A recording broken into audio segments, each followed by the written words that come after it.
listening to Winning Cures Everything. Game day, baby. Wake up or get out. Here's your host, a confident young man, a superb athlete, Gary Seegers. Welcome in. Winning Cures Everything. That's right. It is the Thursday, October 12th edition of the show. I am your host, Gary Seegers. You can follow me on Instagram and TikTok at GaryWCE. Hopefully everybody's having a wonderful Thursday. We got a lot to discuss today. 20 games that we're going to go over for week number 7. And I forgot to write down my record. You can go and look in the description. I've got a link there. You can look and see how these picks have done thus far this season. I know we're above 500. I know that. And I'm picking a lot of games every single week. So make sure that you go and check those out. If you would like, again, you can follow me on Instagram and TikTok at GaryWCE. If you would like to follow me on Twitter, the show is at Winning Cures. That is me. Very easy to find, of course. Along with that, you want to support the show? Go to buymeacoffee.com/winningcures. That's the easiest way to do it. I actually post all of my projections over there. So every week, I just post up what my projections are going to be. And they're right there, or at least some of them, right? I've got a couple of different models that I use, which you will see today. Along with that, what else? Oh, yeah, if you want to follow my plays, you can do that on Telegram. You can follow me, Gary WCE, on Telegram. Easy thing to do, go to your browser, t.me/GaryWCE.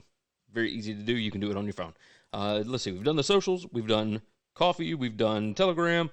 Yes, Three Dog Thursday is coming up right after this with TJ Reeves. He's got Tyler Jones on with him today.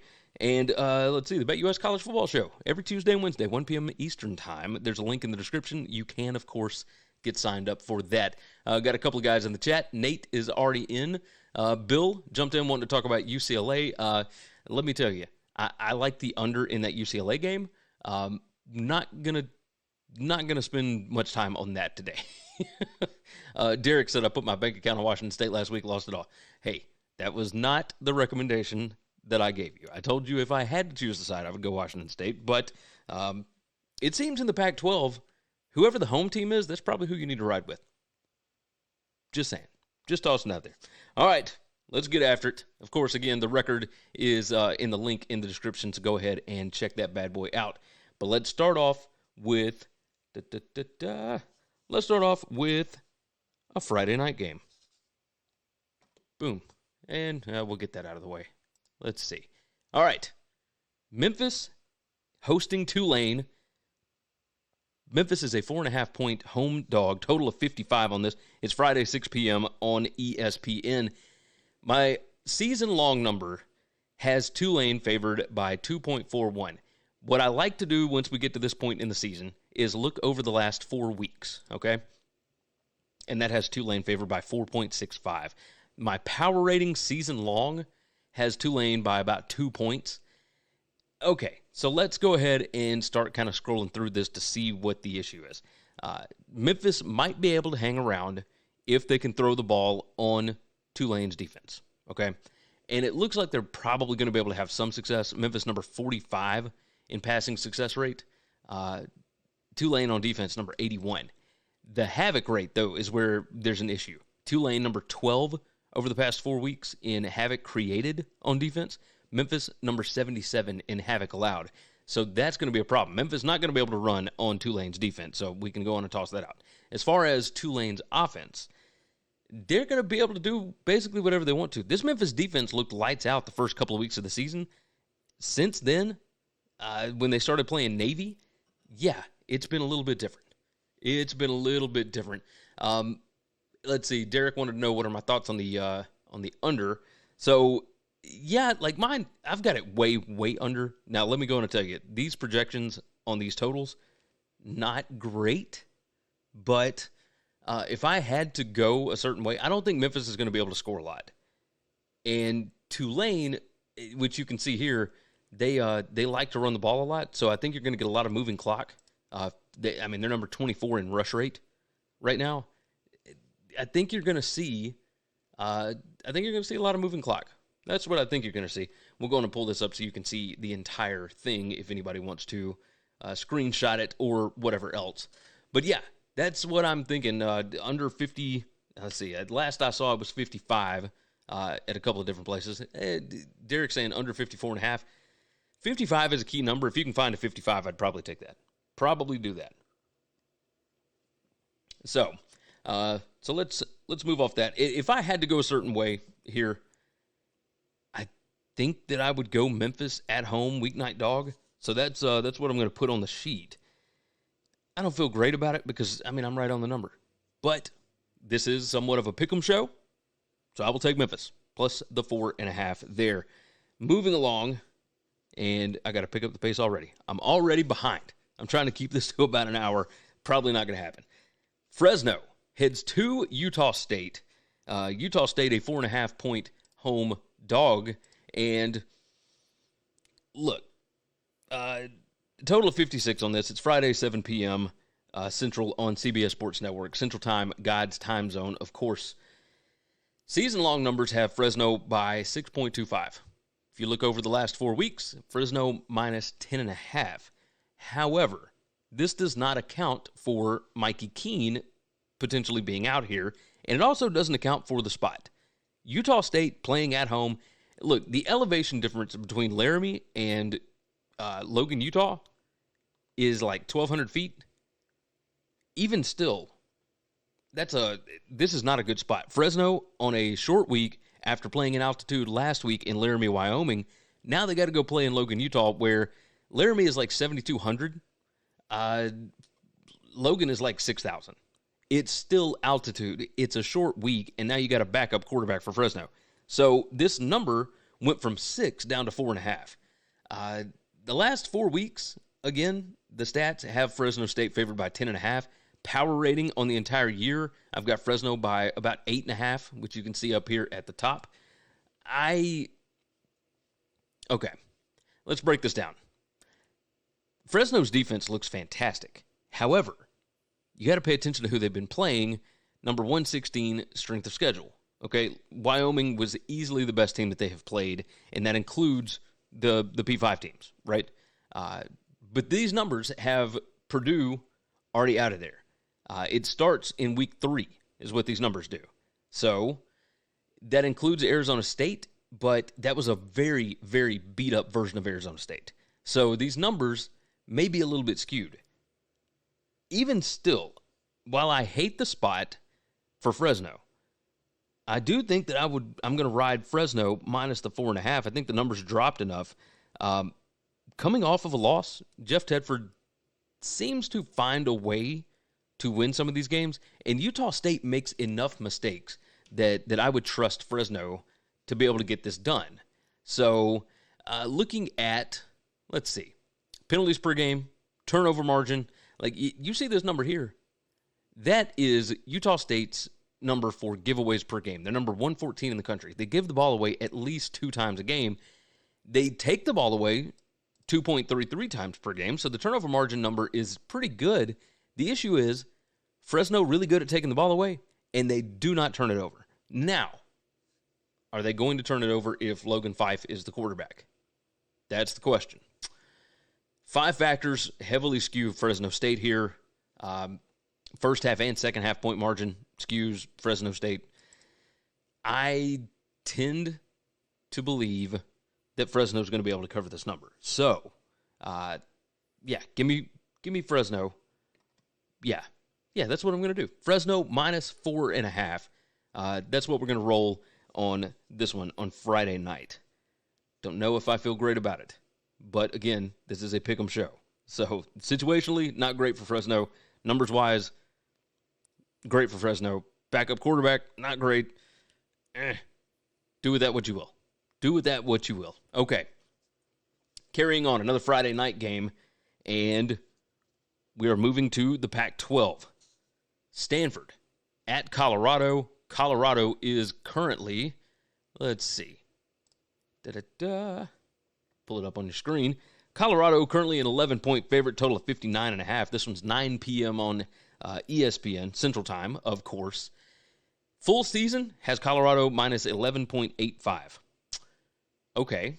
I guess I can get that. Stanford, you see all the red on the screen. That's certainly not great.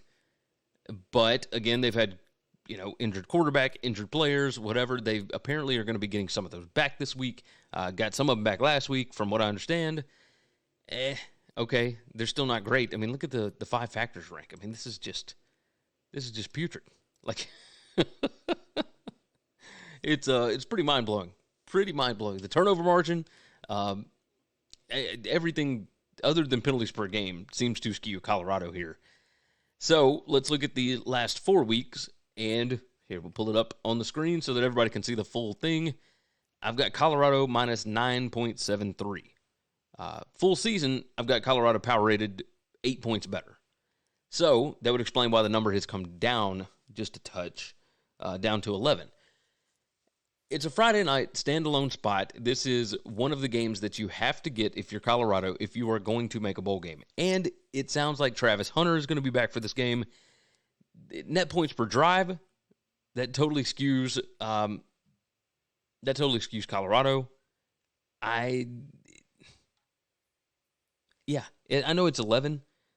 I think Colorado probably going to show out on Friday night. That's my thought process here. I think that they are going to show out here. There's just not a lot of stuff that skews towards Stanford. I like the Ashton Daniels kid, but in this situation, I think you're going to be able to hit some long balls on Stanford's defense. They're number 130 in passing explosiveness. That's not what you want to be with Shedeur Sanders on the other side. So even if they do score some points on offense, I still think that Colorado can win by 2 touchdowns. So that is the direction that I'm going to go there. Give me Colorado minus 11 on that one. Next on the board, and we move to Saturday morning. Okay, we have Syracuse at Florida State. Florida State a 17.5-point favorite. And what time is it? 11 a.m. on ABC. Pull it up on the screen here.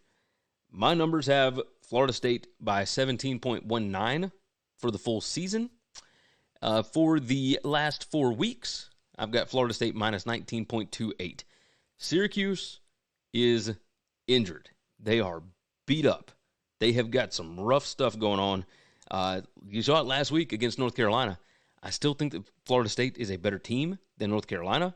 They may not have a better quarterback, but I think they're a better overall team. The issue that you're running into with Florida State is they've already got the hardest part of their schedule out of the way.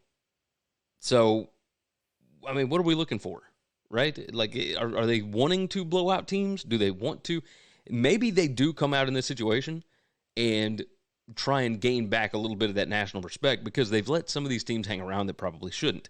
Syracuse, over the last 4 weeks, has just been not good at all. They got demolished by North Carolina last week.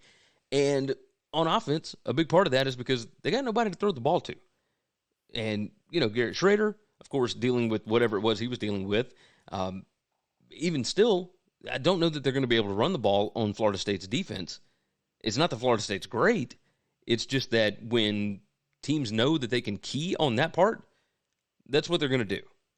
So, you look at points per game, you look at the 5 factors, everything skews Florida State here.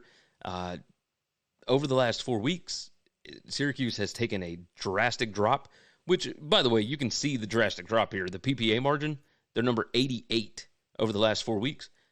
If you include the first 2 games of the season, Syracuse number 53 in PPA margin. So that shows you how much things can change with just a couple of weeks taken out, right? So, and Florida State, too, number 41. I mean, they dropped to 41 from 26 in PPA margin. But yeah, Syracuse down to number 88 PPA margin. It has gotten worse. I don't think it's going to get any better anytime soon. So, yeah, that's the way I'm going here. Give me Florida State minus the 17.5. Big number, but I think that Florida State is starting to hear the noise, right? They're starting to hear how people don't really respect them as a national title contender. I think they'll show out a little bit. I think they will show out just a touch. Next up, staying in that same time slot, Indiana takes on Michigan. Michigan, a 33-point favorite with a total of 46 on this game. Baby, that is ridiculous. Man, okay. 11 a.m. Central Time, God's time zone on Fox. And, okay, let's pull it up on the screen. Whew, let's see. I've got Michigan full season favored by 46.46. Let's look at the last 4 weeks. Yeah, that number went up. You see Indiana, number 119 PPA margin in the first, for the whole season, and it's dropped. Even from 119, it has dropped over the last 4 weeks. They have gotten progressively worse, and Michigan, they dropped off. PPA margin, they were number 1 for the full season. Over the last 4 weeks, they're number 2. That's the way it goes. Offense, PPA per drive is number 14 now. It was number 6. Look, this is a weird spot. It's an early game. Michigan has got, they got nobody, really. This is not a look-ahead spot or anything like that. This is just, the number has come down. I think it was like 35 just a couple of days ago. It's down to 33 now. Is there a reason? Well, I know that Indiana historically has played Michigan pretty tough, but I just don't know how Indiana stays in this ballgame. I don't know how they're going to score. So while I need Michigan to beat this team by 5 touchdowns, if I had to lean a certain way, I think that's the way I'm going to go.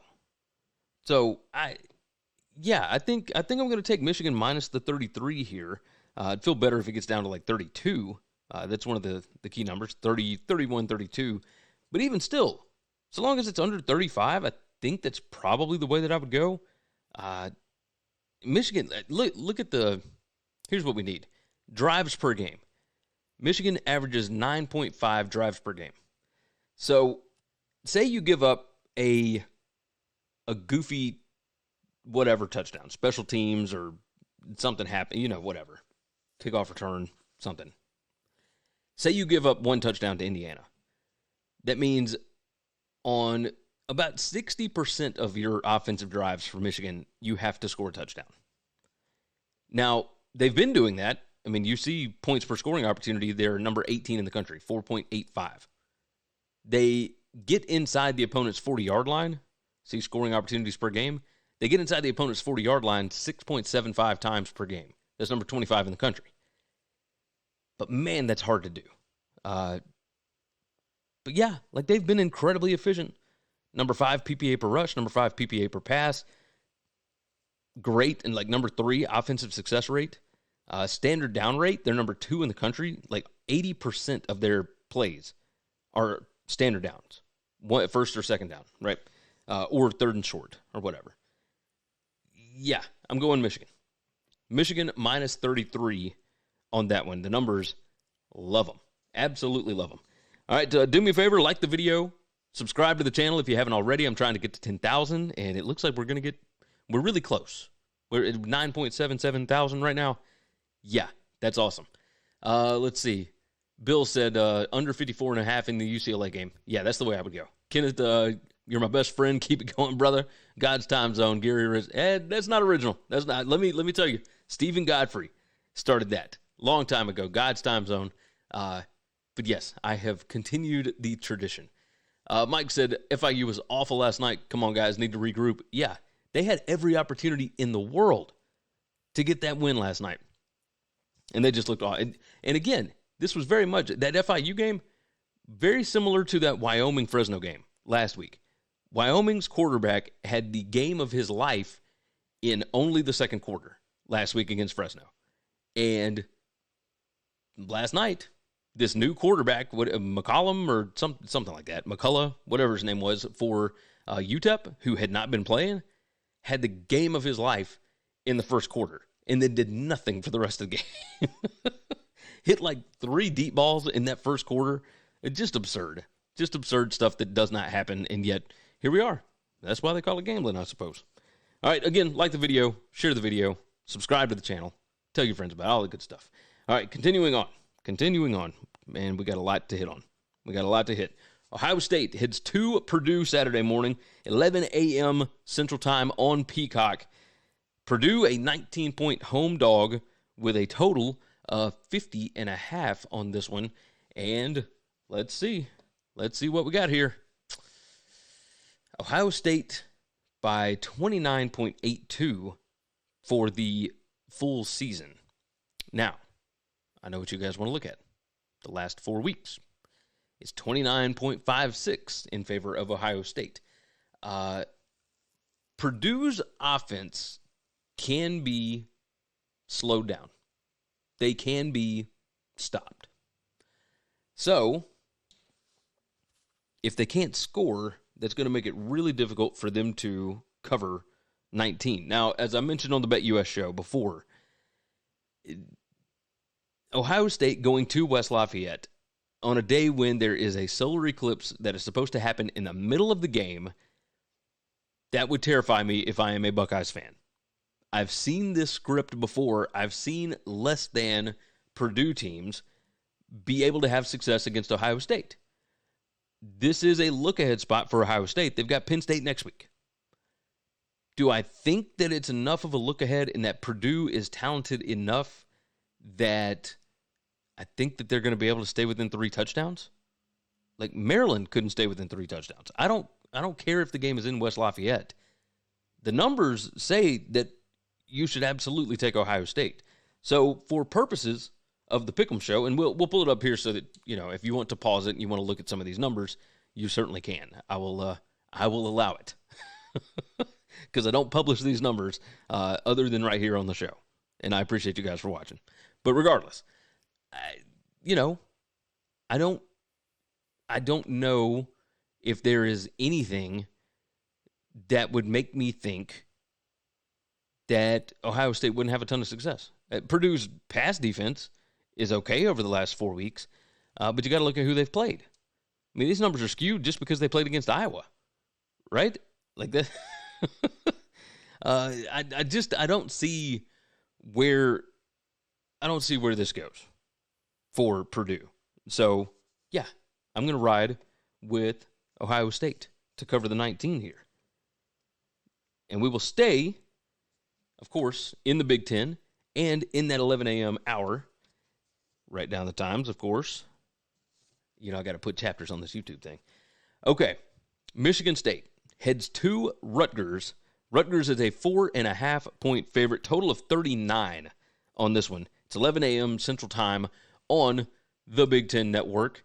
And pull it up on the screen. This is what I have for the full season. If Rutgers is a 4.5-point favorite, I have them favored by 5.29. That total of 39, I've got the total at 36. Again, I would not trust my totals numbers. My model is not great at that. I'm trying to figure that out. But regardless, I have Kyle that helps me out with totals if I need them. And he's fantastic at it. Rutgers, 118th in plays per game. Michigan State, number 77. Michigan State talking about swapping out quarterbacks, etc. The defensive numbers for Michigan State are not bad. But you also have to look at who they've played, right? Rutgers, number 15 in strength of schedule. Michigan State, number 60. Like, that's the fact that you're into week 7 and you're a Big Ten team and your strength of schedule is 60, that should tell you something. So let's look at over the last 4 weeks.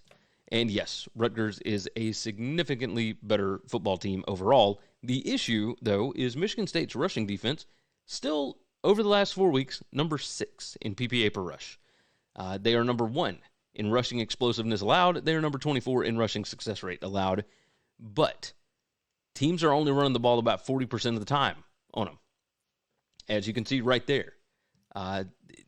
When your rush rate is, 15th, which is 15th allowed, only 40%. Teams are throwing the ball all the time on these guys. Rutgers is not great at throwing the ball. They're number 124 in pass explosiveness. They are number 62 in passing success rate, but they only throw the ball 45% of the time. You see the drastic difference here? 54% rush rate to a 41% rush rate for the defense. I think Rutgers is still going to have some success on the ground here. Stuff rate. Like, that's a massive indicator of whether or not you're really having success. They can't get stops at the line. Michigan State can't. So, the simple thing, net points per drive, Rutgers is number 46. Michigan State is number 127. The net explosiveness, Like, Michigan State's offense is not explosive. Their defense can stop explosive plays.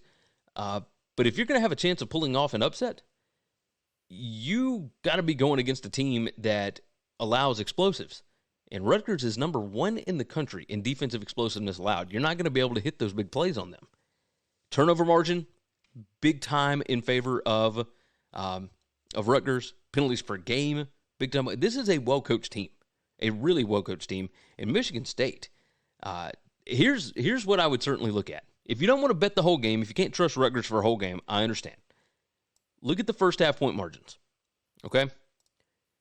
Michigan State is number 125 in first half point margin. They get off to slow starts.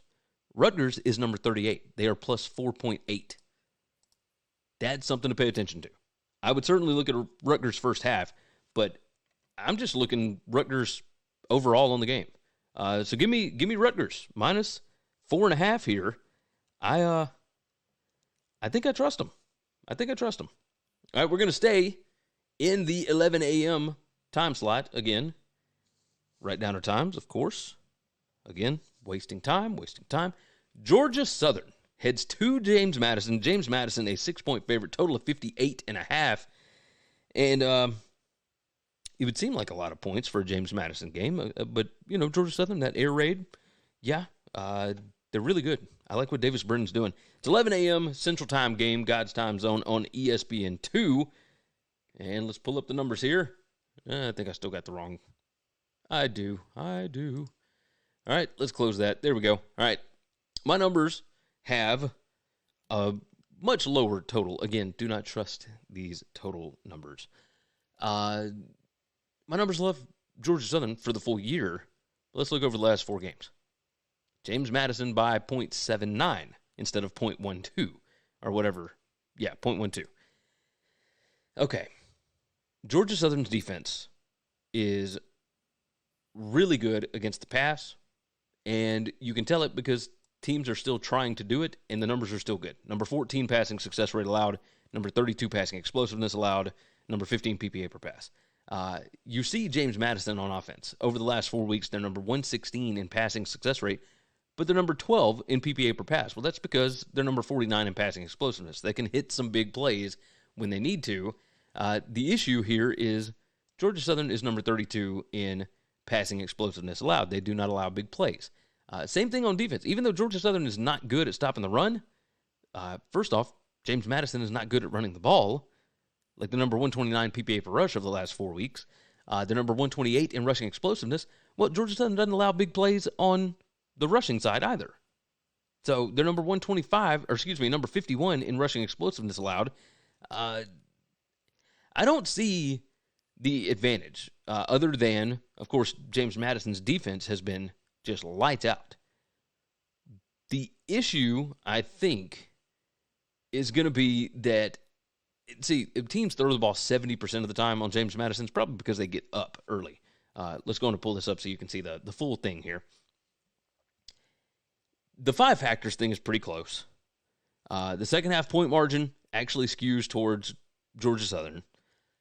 Turnover margin, whatever. Georgia Southern number 114 in giveaways. So, if they turn the ball over a bunch like they did against Wisconsin, yeah, this thing's out the door. But anytime I see like Georgia Southern is number 16 in net explosiveness, James Madison is number 123, which you can see right up here. I'm going to side with Georgia Southern here. Georgia Southern beat them last year. I think they can beat them again this year.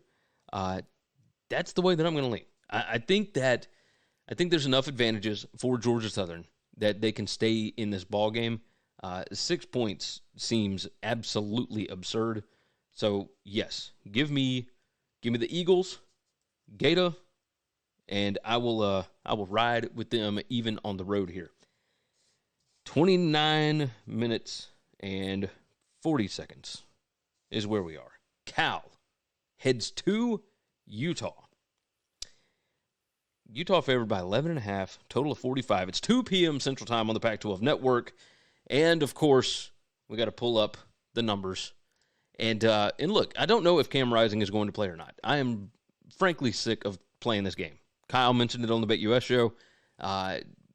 We're just tired of trying to figure out who is going to play. And, I mean, Utah's just got dudes out everywhere. The issue is that Cal is going to, let's see, Justin jumped in. Is this your spreadsheet? Yes, this is my spreadsheet. I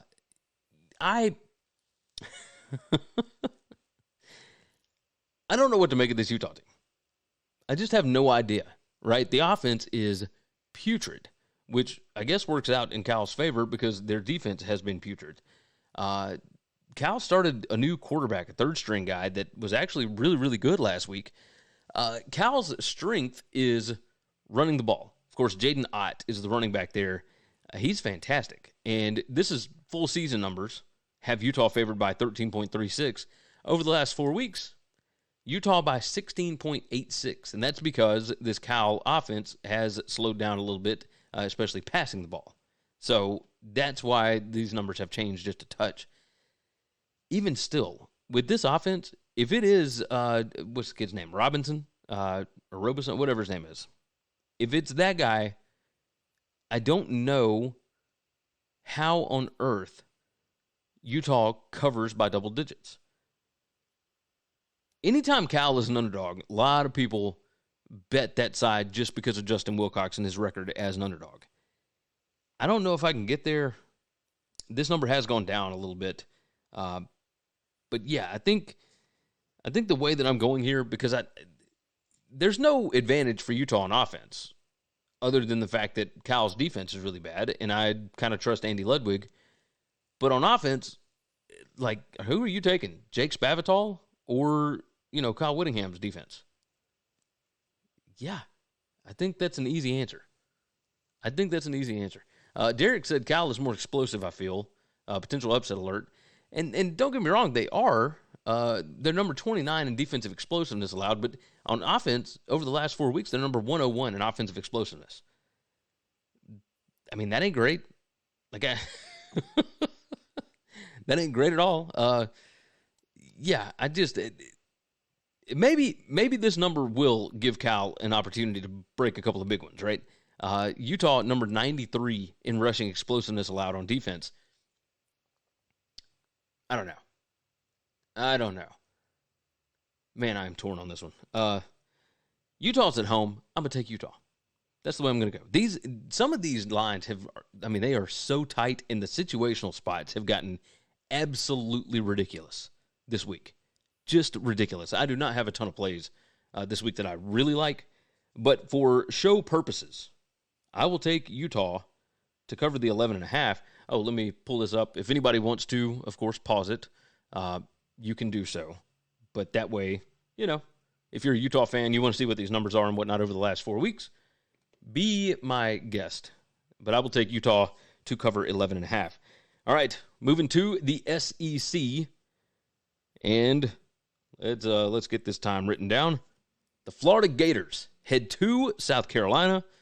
It is Cocktober. That's right. South Carolina, a 2.5-point favorite. That number has gone up from 2. Total is 51.5. It's 2:30 p.m. Central Time on the SEC Network. And my friends, let's go on and pull it up.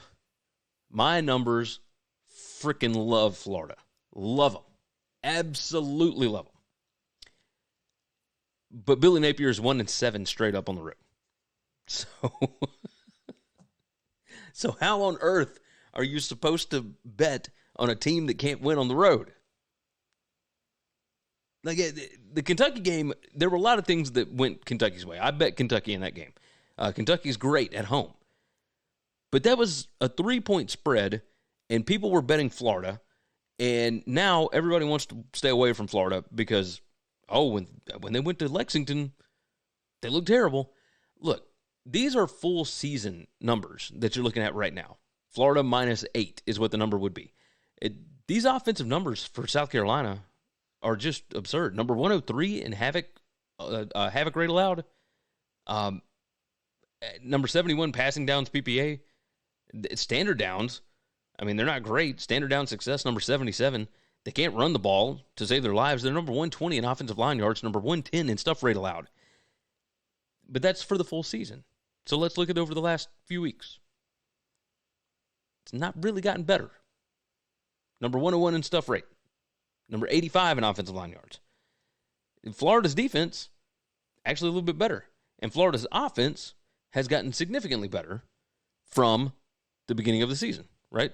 So you look at this, and then you look at this, and there are some things that certainly skew the right way.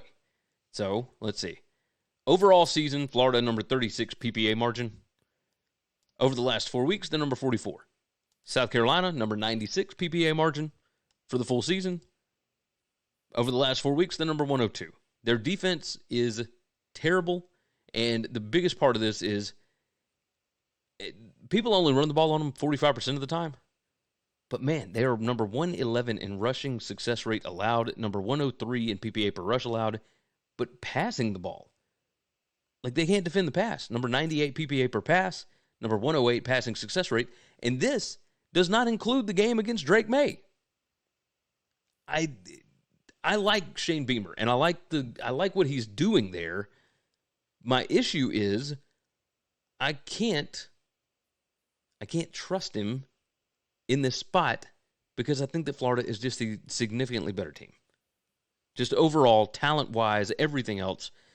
And I know that the team strength number from Nick over at CFB Winning Edge, I think it's very similar. But, man, my numbers like Florida a ton here. So that is the way that I'm going to go. Again, if anybody wants to screenshot it or whatever else to send to your buddies, you can do that. And, yes, for those that Derek said, your numbers love that under, too. Yeah, 51.5. They don't love it. I mean, I've got 49.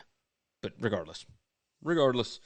So, going to take Florida on that one. Plus the 2.5. Florida plus 2.5. Okay. Let me tell you about TicketSmarter. TicketSmarter is the smartest ticketing mobile app that you can get out there. You can also go to ticketsmarter.com. Let me tell you about the promo codes.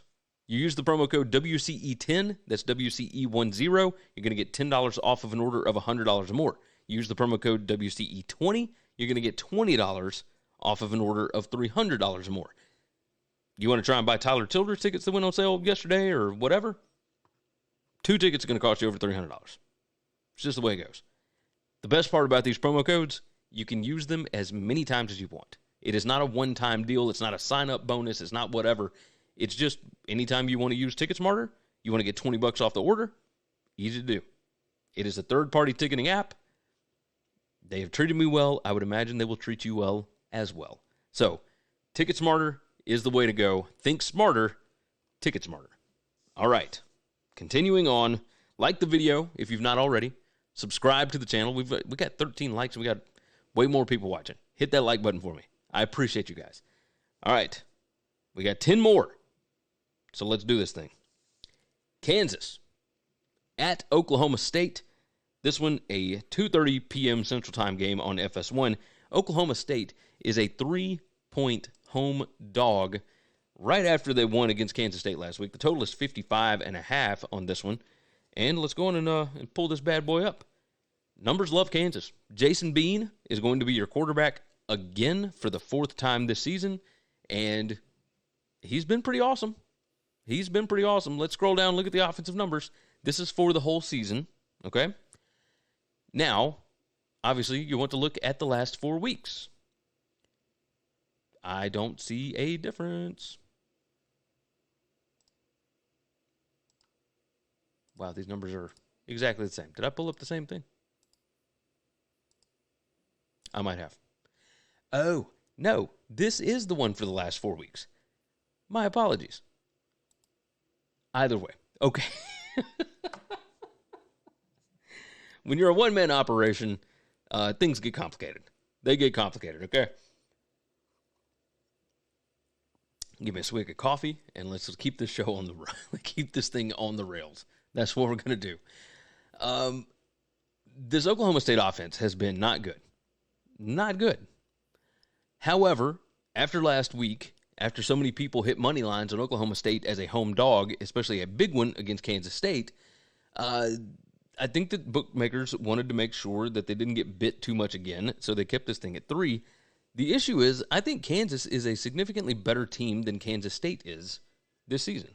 I think Kansas's offense, their coaching staff, can draw up plays with the best of them.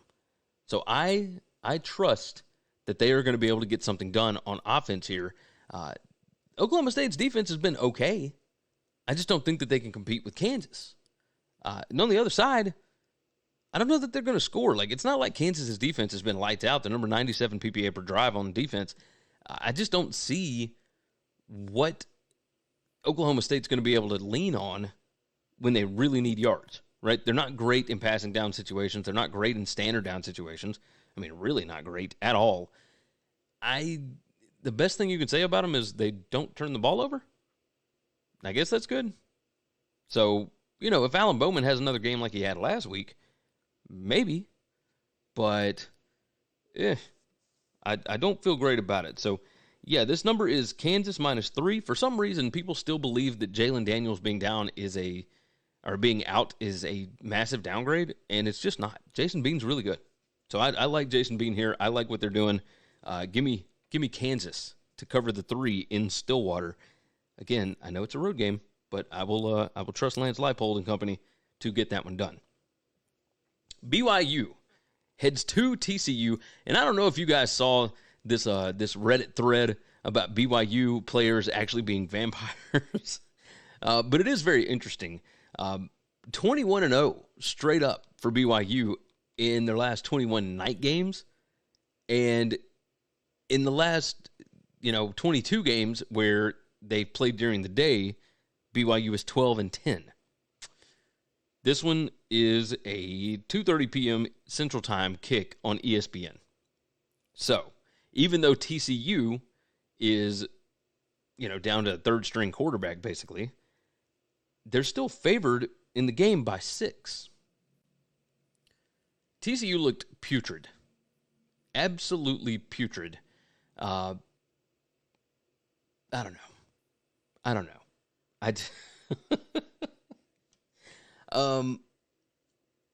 They were terrible against Iowa State last week. And some of that had to do with the quarterback going out, but they looked terrible with the quarterback in. So, so yes, BYU, TCU, let's pull these numbers up. My apologies. Full season, I've got BYU by 7. Over the last 4 weeks, I've got BYU by 10. Okay? And it's tough to get to that point when you see that BYU is number 111 in PPA margin and TCU is number 40, right? The TCU defense numbers look okay, whatever. BYU is incredibly explosive, number 5 in offensive explosiveness. They are number 46 in defensive explosiveness, so they do not allow big plays, and they do create them really well. They're number 9 in net explosiveness. TCU is number 60. Defense, pretty good at preventing big plays, especially passing the ball. But you see these rushing numbers? I mean, it's mind-blowing that you could be that bad running the ball. Number 133 in rushing success rate in the last 4 weeks for BYU, and yet they are number 2 in rushing explosiveness. So, they can't get anything consistent going down to down, but they can create explosive plays. This line stinks. It absolutely stinks. There's no reason why TCU should be favored by 6 points here, unless, and you see, I mean, my gosh, penalties per game, turnover margin, 5 factors. When you bring in talent, these teams are pretty even though the efficiency numbers are not great for BYU. And yet TCU is favored by 6, even with a third-string quarterback. Something stinks to me. So I'm going to take TCU. I have no reasoning for it whatsoever. There's not a single number that I can point to that really makes me think, with a third-string quarterback, that TCU should be able to beat BYU by a touchdown. And yet, that is the way that I'm going to go, because I cannot figure this line out. Derek jumped in. I had TCU last week. I had no idea that they were down to their third-string quarterback and got burned. Well, they weren't down to it yet until, Morris got hurt in that game and whatnot. They just looked terrible against Iowa State. Again, there's no reason they should be favored by 6 points here. This is wild. But I'm still going to take TCU because I think this thing stinks. And hey, all of these games that I bet, like all of these that I'm picking on the show, I don't know what just happened. That was very interesting. Did we lose internet? Nope, we're still good. Anyway, all these games, I put $10 on. So it's like $200 a week. I win more than I lose typically. It's nothing much. Like my bigger plays are my bigger plays for a reason. These are just whatever. So again, do with that what you will. Okay? Don't go crazy with these picks. I'm just telling you what I would do. Moving along, got to write the times down. We're going to the Big Ten. Iowa heads to Wisconsin. Wisconsin, a 9.5-point home favorite here. Total of 34.5. That's right, Service Academy numbers.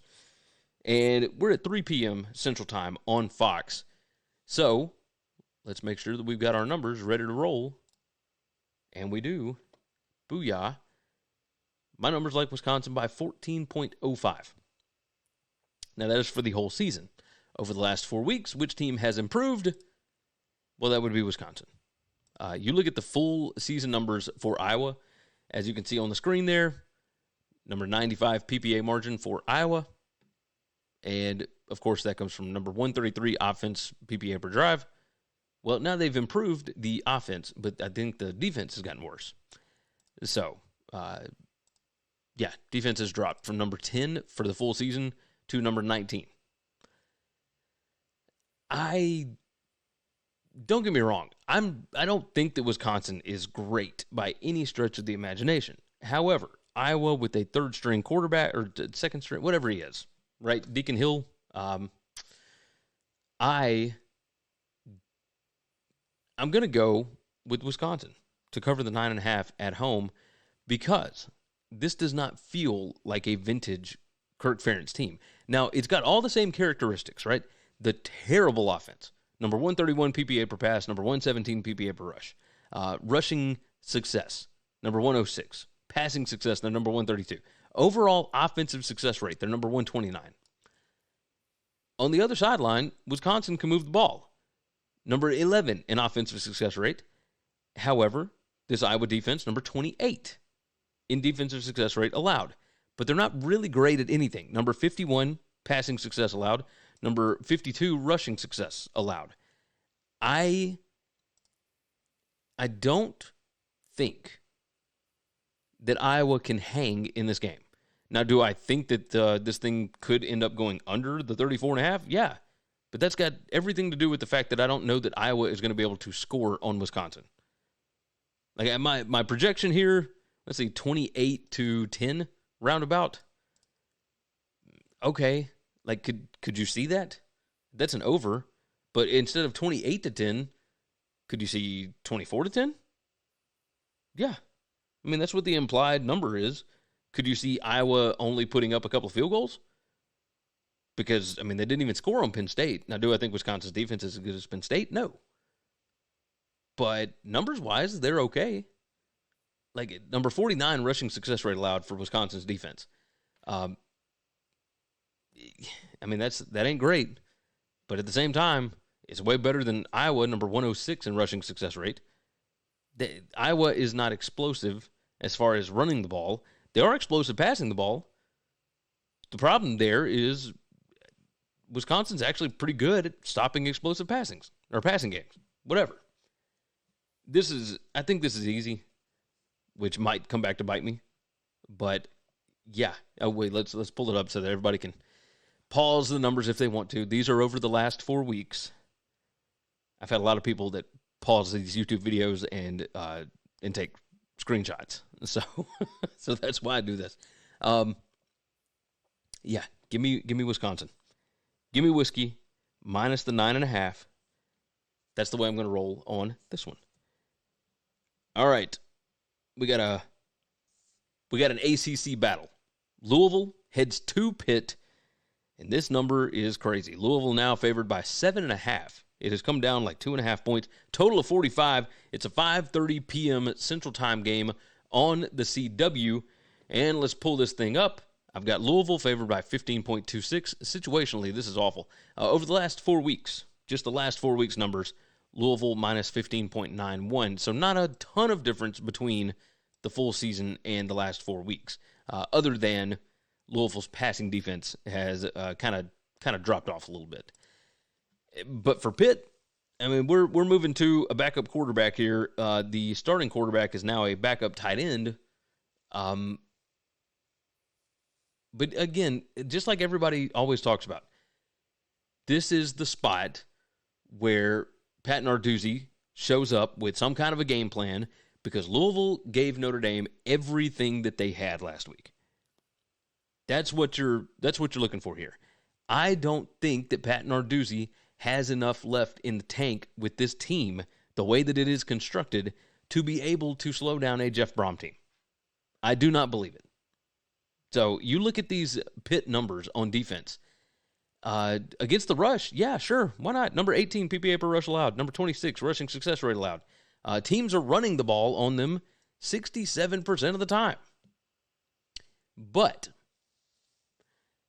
that's not what Louisville is going to do. That's not where they're going to be their best versions of themselves. Louisville hits big plays throwing the football. As you can see on the screen, number 5 in passing explosiveness, well, Pitt's defense is number 96. How are they going to be able to stop Plummer in that offense? And running the ball, yeah, Jordan is great.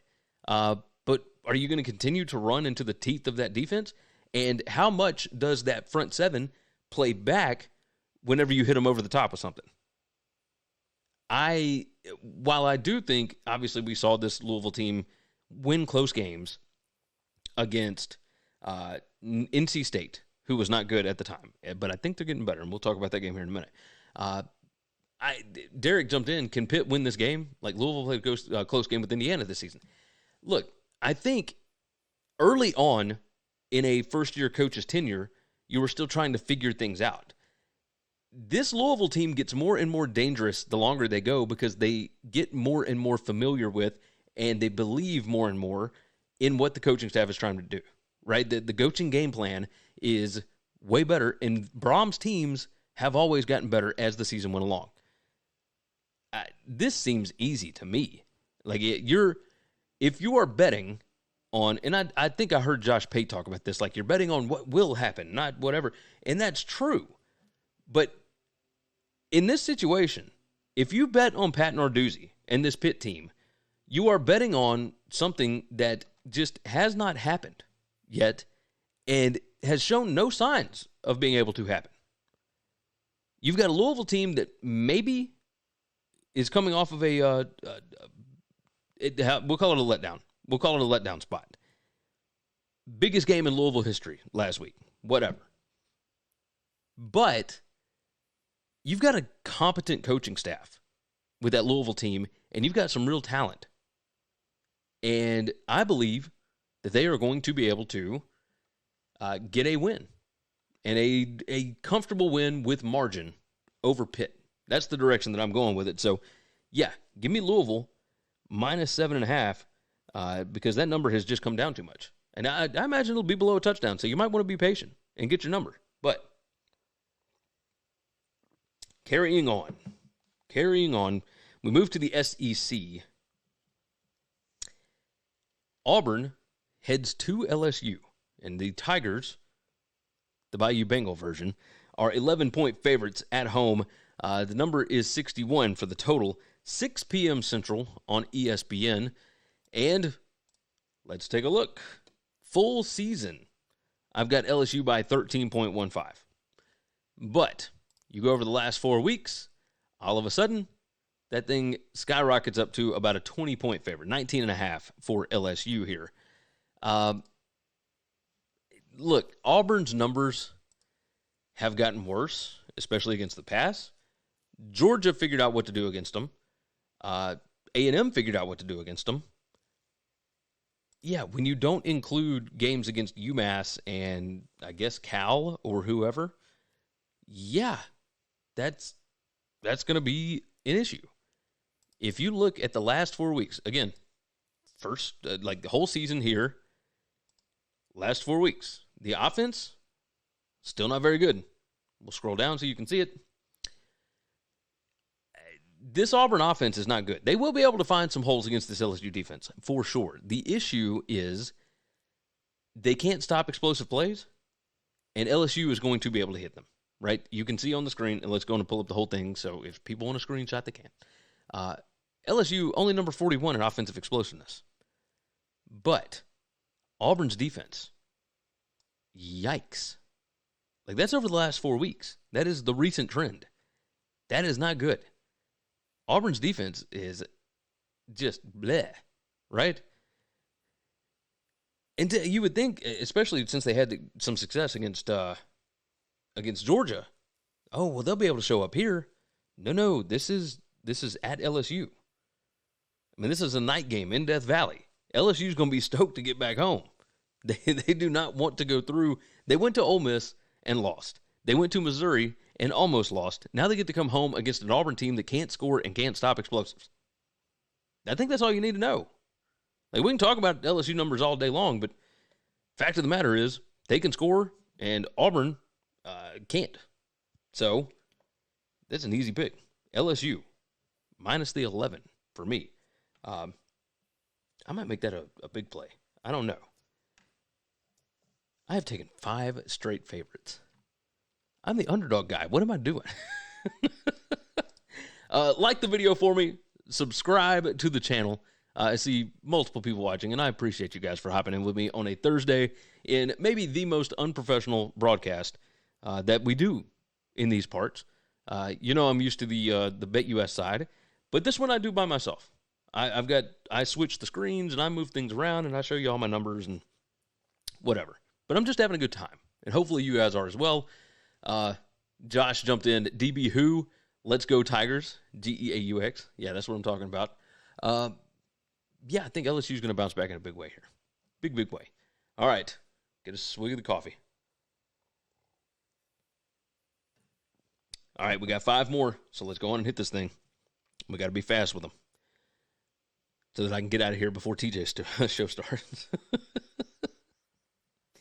Arizona heads to Washington State. Washington State favored by 7.5, total of 59 on this one. It's 6 p.m. Central Time on the Pac-12 Network. And pull up the numbers here.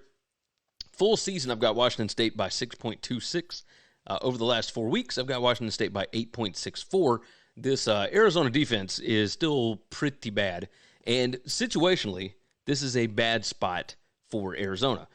Does it hurt Washington State that they lost at UCLA? Yeah, sure. It was the first loss of the season.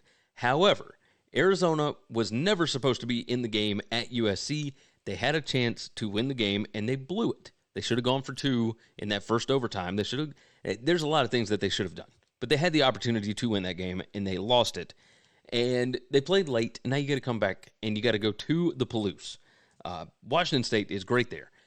This Arizona defense, over the last 4 weeks, this is an issue. Now, the rushing success rate, that's one thing. Washington State doesn't really run the ball that much. 37% of the time, I think they run the ball. The issue is passing success rate. They're number 88. Washington State's number 19. Cam Ward is going to be looking to get back on track here. This feels very favored-y to me. You see how that Arizona defense has gone down in the last 4 weeks. Has not been good. The Arizona offense under Noah Fifita, I believe that's his name, Fifita, he is a little bit better. The issue is turnover margin. It's not great.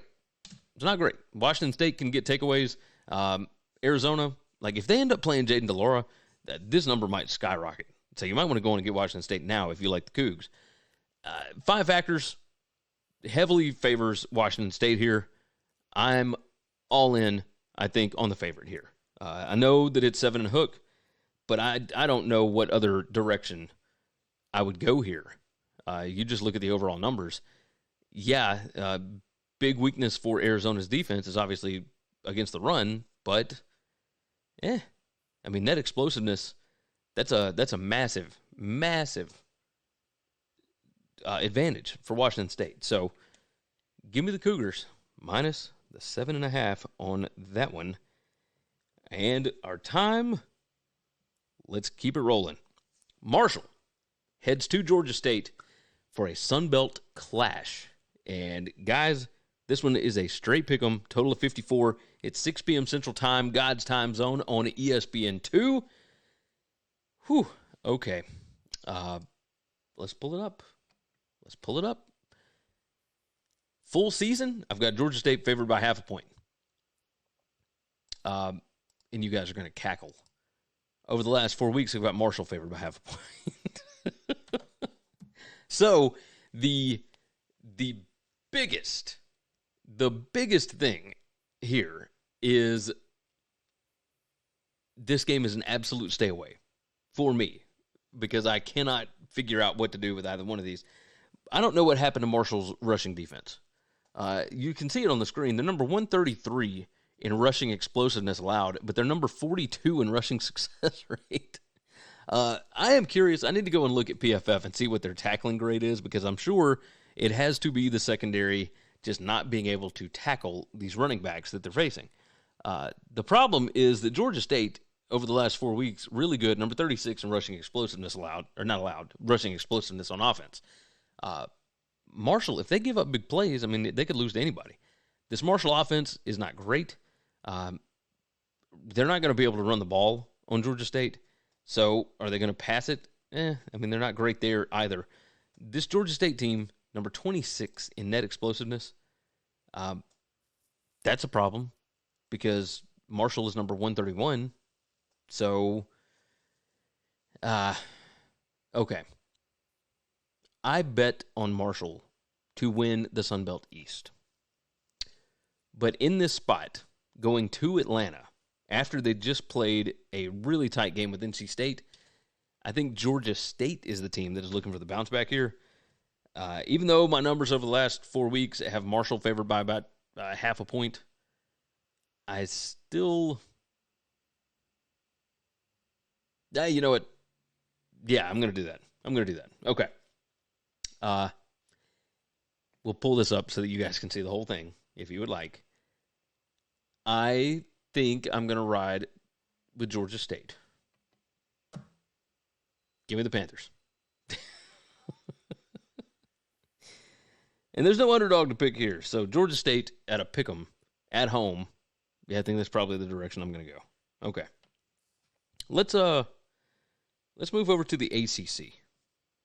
That sounds like a good idea to me. NC State heads to the Duke Blue Devils, and Duke is a 3-point home favorite here. Total of 44.5. It's at 7 p.m. Central Time on the ACC network. Let's see what the numbers say for the full season. Duke minus 2 touchdowns. 14.3. I've got them power rated Duke minus 8. If you look over the last 4 weeks, now it's Duke minus 9.5. So, here is what I fully believe. If Riley Leonard is playing in this game, Duke is going to cover the 3. If he does not play, I think NC State wins outright. So, the last 4 weeks' numbers are not going to show it. NC State has gotten way better on defense. Against the run, against the pass, they've been a little bit better. There's things that work. I think MJ Morris added a ton to this offense. He looked last week against Marshall like he should have been starting from the very beginning. Let's see. I see Old World Jethulu said hello from Utah. Well, hello. It's nice to see you here. We appreciate you. That's it from that. I just realized I'm going to cut these into segments, and nobody sees the chat on here. So that was on the live chat. Sorry. So NC State, I think, is getting better, and I think Duke. It was nice to have the off week after Notre Dame, but man, I think they're going to be able to score on Mike Oko's defense. Looking at some of these numbers, they're not great, obviously, because we've only had 1 week with MJ Morris. But I think they can win this game outright. I fully expect them to. I mean, do we really think that Duke is going to be able to go, undefeated the rest of the way if they get Riley Leonard back? Like, no, I don't think so. I think this NC State team is improving. Yeah, that's the way I'm going to go. We'll pull this up. You guys can look at the numbers if you would like. You can always pause the video, screenshot, whatever you need to. We appreciate that. Okay, and I think net explosiveness, can I talk now? Net explosiveness is the key to the game, to me. I think NC State is going to be able to score some explosive plays against this defense. Duke is number 117 over the last 4 weeks. NC State number 76 in net explosiveness. I think big plays will be the name of the game. I think NC State can win outright. So that's the direction that I'm going on this one. NC State +3. And we move on. We've got two more that we need to hit. Boise State heads to Colorado State. And the Rams are a 7.5-point home dog. Total of 60.5 here. It's 8:45 p.m. Central Time on FS1. Let's pull up the numbers. Over the last, this is for the full season. It's got Boise favored by 4 points for the full season. Over the last 4 weeks, it's got Boise by 5.22. The other 2.5 points on this thing, that's just because it's name brand versus Colorado State.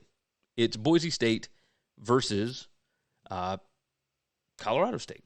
Like, Boise State is the name brand in this conference. So, let's go and pull this bad boy up. Let's take a look over the last 4 weeks what has happened. Colorado State can't run the ball. So they're not even going to try. They're running the ball like 37% of the time. Can they throw it on Boise State's defense? And the answer to that is a resounding absolutely, right? Boise's defense is just, they're not great this season. The number improved over the past, whatever. If you look at their full season, number 115 PPA per drive, which you can see right over here.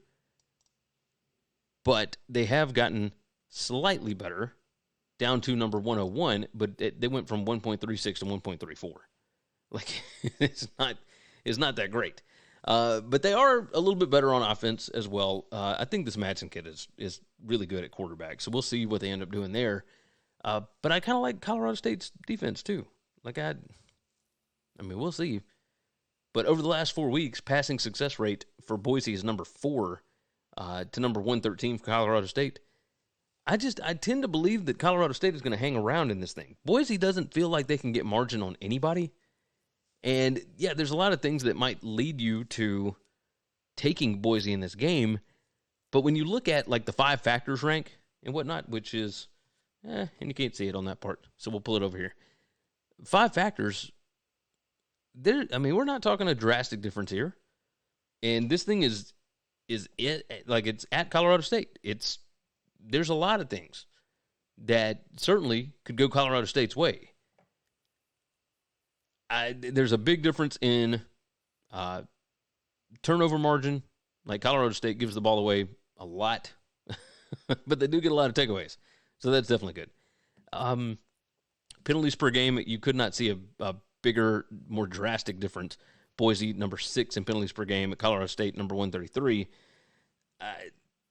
Still, the Rams at home, coming off of just getting their doors blown in the second half against Utah State, I think they're going to be pissed. They're going to be ready to play. And I don't think Boise can really get margin on teams. So this hook, I think, matters. I'm going to take Colorado State. That's my plan. Colorado State. All right.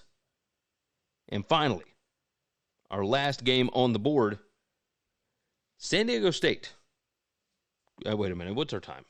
Yes. Okay. And then we'll get out of here. San Diego State heads to Hawaii, and San Diego State is a 6-point road favorite here. Total is 53.5, and it's at 10 p.m. Central Time, God's time zone, on CBS Sports Network. Let's look it up. Let's see what we got here, which, oh, man, of course, I already had it all up there. You all see what was happening.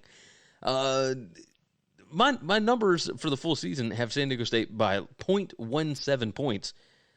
But over the last 4 weeks, they have San Diego State minus 1.91. San Diego State's defense is atrocious. The problem is that Hawaii's offense is atrocious. the San Diego State offense can handle the one thing that Hawaii can't do on defense. If San Diego State was going to just if they were going to throw the ball all the time, well, that's one thing. But you look at the numbers. The rushing success rate, number 122 for Hawaii's defense, number 47 for San Diego State's offense, number 53 PPA, that's predicted points added per rush on offense for San Diego State, to number 132. This is just, it's awful. It's just awful. So, the 5 factors certainly lean San Diego State's way. While my numbers say San Diego State by only 2, I can't get there. I think I have to go San Diego State here. I don't think Hawaii is very good at all, and they have just continued to get worse and worse. Over the full season, they were number 122 PPA margin, right? And San Diego State was number 121. The difference is, San Diego State's defense has gotten worse. Man, this is ridiculous. I'm sitting here making all these cases for San Diego State, and I think I'm going to take Hawaii. I think these two teams suck. I'm sorry if you were a fan of either one of them, because this has been brutal. But again, look at the numbers for yourself. These are over the last 4 weeks. This is points per play margin, terrible. Turnovers, penalties, red zone numbers, points per game margin, available yards margin. There's nothing that says either one of these teams is going to be able to do anything. So in that case, screw it. Give me Hawaii. I'll take the dog. Late night, at home, Hawaii +6. Yeah, they're against the spread numbers at home have not been great here lately, but it's good enough, I guess. All right, if you want to support the show, buymeacoffee.com/winningcures is the way to do it. You can, of course, follow all of my plays. I'll be posting those over the next couple of days before the games start on Saturday for sure. And if I decide to do something for tomorrow night's games, I'll be posting it on the Telegram. You can hit it in your browser on your phone, t.me/GaryWCE. That's the easiest way to do it. There's a link in the description if you want to click that thing. 3 Dog Thursday is coming up in the next 9 minutes or so. And don't forget to go back and check out the BetUS College Football Show. We do it live every Tuesday and Wednesday at 1 p.m. Eastern Time, but that means that the videos are already up, and if you would like to go and listen to them on the podcast, you can, the BetUS Football Show. If you would like to subscribe to this show, we would appreciate that, for sure. Like the video, subscribe, tell your friends about it, all that good stuff. You can get me on the socials. I'm at Winning Cures on Twitter. I am at GaryWCE on the talk and on the gram, or whatever the kids say. Don't forget about Ticket Smarter. You see it on the screen. WCE10 gets you $10 off of $100 or more order, and WCE20 gets you $20 off an order of $300 or more. Just go to ticketsmarter.com. Think smarter, ticket smarter. And with that, it's time for us to get out of here. What a week, what a time, what a life, what a everything. You guys have been fantastic. I appreciate you all for joining me. Gozerian, Derek, Drew, Old World, all you guys. I appreciate y'all. Come back and let's do it again next week. All right. Take care of yourself. Take care of each other. God bless college football, and hopefully all of your tickets cash this week. Thanks for listening to Winning Cures Everything. Make sure and follow me on Twitter at GaryWCE. If you want to toss in a question, you can email me, Gary@winningcureseverything.com. Make sure and hit that subscribe button.